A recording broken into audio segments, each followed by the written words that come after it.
What happens when the dead won't rest in peace? Find out when we dig up the story of America's last vampire. Next on Truth or Scam. Most people would probably say that vampires come from Transylvania. There are people all over the world who tell stories about the walking dead and monsters who feast on human blood.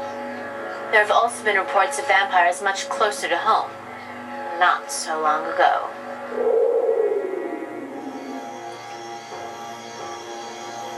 In the late 1800s, Rhode Island was known as a center of weird, supernatural activity. Believers felt the presence of restless, hungry souls. And a certain type of deadly American vampire was on the loose.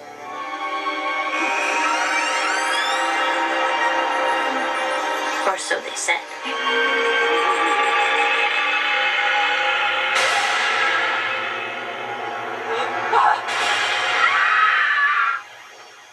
It was the late 1800s, and death was stalking New England. A mysterious epidemic was killing thousands of people. No one had a clue where it came from. Some called it consumption. Others named it the White Plague.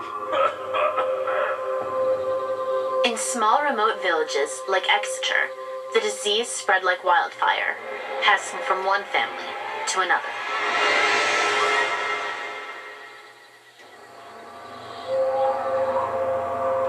It was the winter of 1883 when George Brown lost his wife Mary. A slow, painful death. Then, one by one, his children each got the terrible disease as well.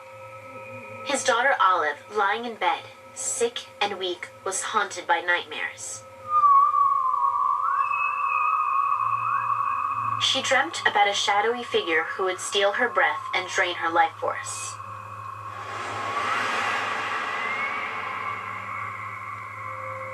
George's son Edwin was next. He also suffered from more than the illness. In horrifying dreams, his breath and blood seemed to be sucked from his body. It got worse. As Edwin lay at death's door, his sister Mercy became violently ill. And soon, she passed away. The town was gripped by fear. What was spreading the plague, and who would be next? They found no answers in science. So, they turned to folklore. They started to suspect that their enemy came from the supernatural realm. And if the living couldn't come up with a solution, maybe the answer lay buried with the dead.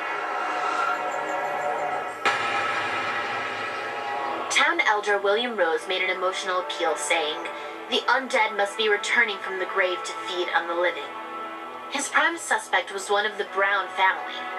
He convinced George that there was only one way to save his son Edwin: dig up the bodies of his wife and children.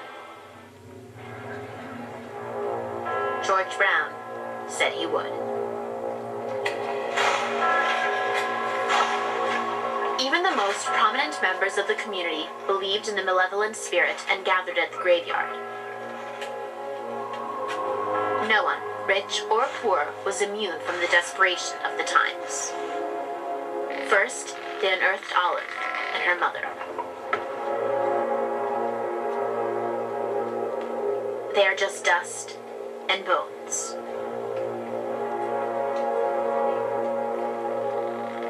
Mercy was next. The men pulled her coffin from the ground.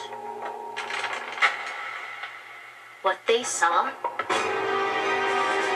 was too shocking for words. The truth was now clear to the townspeople. Mercy was the vampire who had been stalking their nightmares and dwindling their numbers. According to their beliefs, her heart had to be removed and cremated.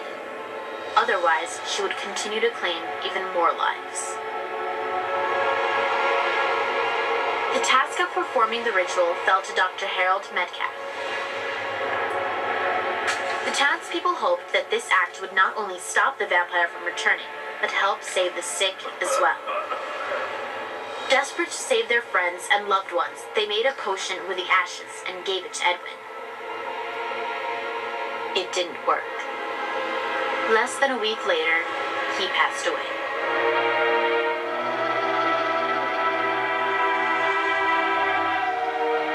Whether she was a vampire or not, after Mercy Brown was put to rest for the second time, the epidemic of consumption in Exeter, Rhode Island, came to an end.